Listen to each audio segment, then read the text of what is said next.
So JP just got the data download for the Worldwide Campaign Part 2, and it's beginning tomorrow on the 8th of September. We already looked through the Future Gohan and the Trunks in yesterday's news video. I just want to double check really quickly. Did they change the restrictions? No, it looks like it's 58%. So his transformation has not changed. And for the Trunks, you'll be needing the exact same medals that you use for the INT Future Gohan. So, I believe they do missions for that to get extra medals, so it's pretty quick. Speaking of the EZAs, this is a traditional 30-stage EZA, and the weakness is androids. Just make sure you use extreme androids other than extreme tech androids.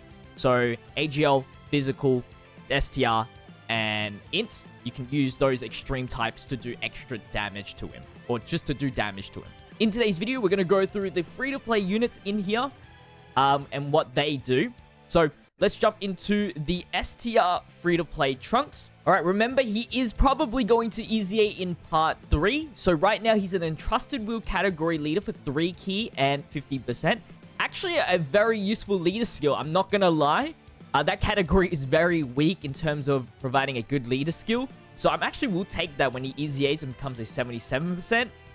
He super attack raises attack for 1 turn. It's concerning, to say the very least. But they could add defense in the EZA. It's fine. Own attacker defense 100% up with an attacker defense 50% when key is 9 or more. For 7 turns from the appearance, an additional attack defense by 50%. All allies defense by 20%. So a little support. And after 8 turns, defense by 100%.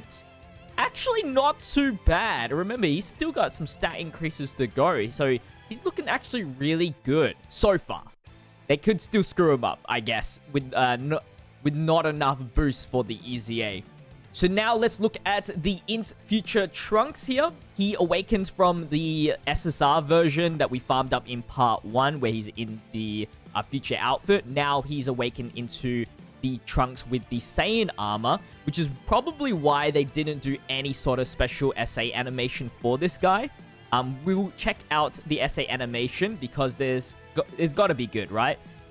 The leader skill is Future Saga for 3 key and 50% stat boost with a super attack mechanic of attacker defense increase for 1 turn and supreme damage to the enemy, which of course is super solid since his previous form was raised defense, and it's still a 30% defense increase, so nothing has changed there. He just got a little bit extra attack bonus.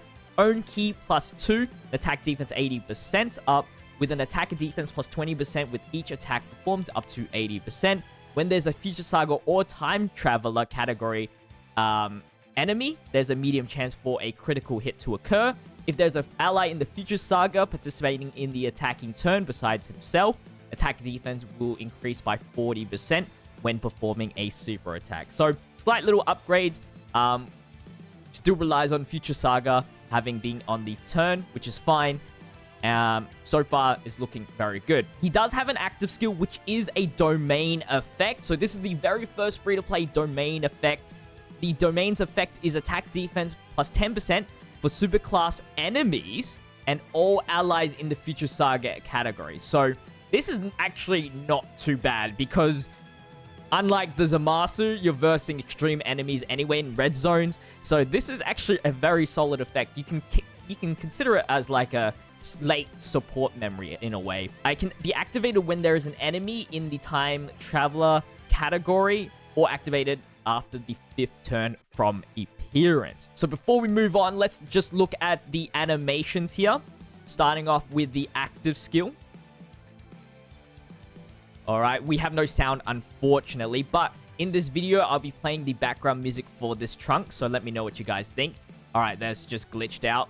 It looks like it's a heat dome, I think. Let's see what the field looks like. Alright, so it's just the Future Saga. Nothing too special, but it's cool that free-to-play got it. I was concerned of how many of the fields are going to be in Dokkan in the later dates. But if it's just going to be like the background of like the actual saga, then we could have unlimited potential for sure. Now, I do want to see if the STR Trunks got an SA update. Oh, he does. Ooh. Ooh, this is unique too. Actually looks pretty good. That looks really nice. For a free-to-play essay, of course. So now that we've looked at all of the free-to-play unit details, of course, I'll be showcasing them at a later date, so make sure you subscribe if you haven't. I'm going to look at the missions here. So we're getting part 2 missions for the tickets. I'm going to leave it just on screen here. This is just like raw translated stuff, so they might have slight mistakes, but screenshot it, I guess, or pause the video if you want to get all the tickets. After you grab all of that, you should have 34 at the end of part 2. These missions do drop at the same time as the units. And some other extra missions. Remember, IDBH is coming out at the same time. The categories that you want to use in order to complete it is Time Travelers, I believe, right here. 3 or more of those, and Vegeta's Family, which is super easy. Remember, friends are not included, and make sure you beat it within 15 turns to get all of the Dragon Stones. The Stage 4 Ultimate Red Zone drops at the same time as well.